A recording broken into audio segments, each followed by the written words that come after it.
Antony Prakash Raj, Raavan ప్రజ్ఞ Joseph, మరి Jada seven వీళ్ళు సొంత సినిమా తీసినట్టు చేశారండి మొత్తం సోషల్ మీడియాని. అయితే మొత్తానికి మేమేదో ఎంటర్టైన్మెంట్ కోసం పంచ్ డైలాగులు వేస్తే మా మీద ఉప్మా చట్టం, ఇడ్లీ చట్టం అని చెప్పి మమ్మల్ని బాగా గోవలో గూటం దించేట్లు ఉండాలని చెప్పేసి భయపడతారు ఇప్పుడు.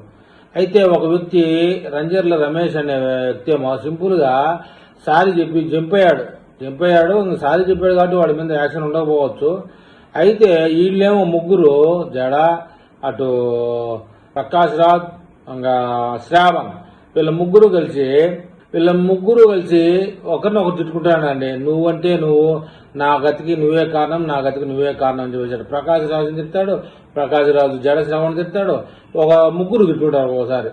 మొత్తానికి జడాశ్రవణ్ గంటలో బెయిల్ తెప్పిస్తానని విర్రవీగినవాడు మొత్తానికి కోట్లన్నీ చించేసుకున్నాడు, అరకోట్లన్నీ చించేసుకున్నాడు, రోడ్లమ్మడి తిరుగుతున్నాడు ఇప్పుడు దిక్కు తెలియకుండా.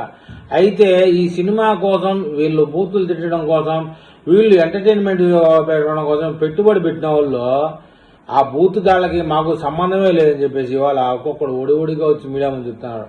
ఇప్పుడు ఆ బులుగు పేటీఎం బూత్ బొమ్మలు ఆ నిజమైన పరిస్థితి ఏంటంటే, వాళ్ళు మా వాళ్ళు అనుకుంటే ఒక ప్రాబ్లం, మా వాళ్ళు కాదు అనుకుంటే ఒక ప్రాబ్లం.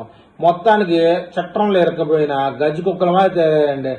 మొత్తానికి ఇది తెలుగు ప్రజలకి ఒక పెద్ద ఎంటర్టైన్మెంట్గా అయిపోయింది. పోయేవాడేమో బొక్కలు కట్టకు పోయాడు, నేను ఉండాలి నీకెందుకులే అని చెప్పినోడేమో సేఫ్గా ఉన్నాడు, పెట్టుబడి పెట్టినోడేమో ప్యాలెస్లో పనుకో ఉన్నాడు.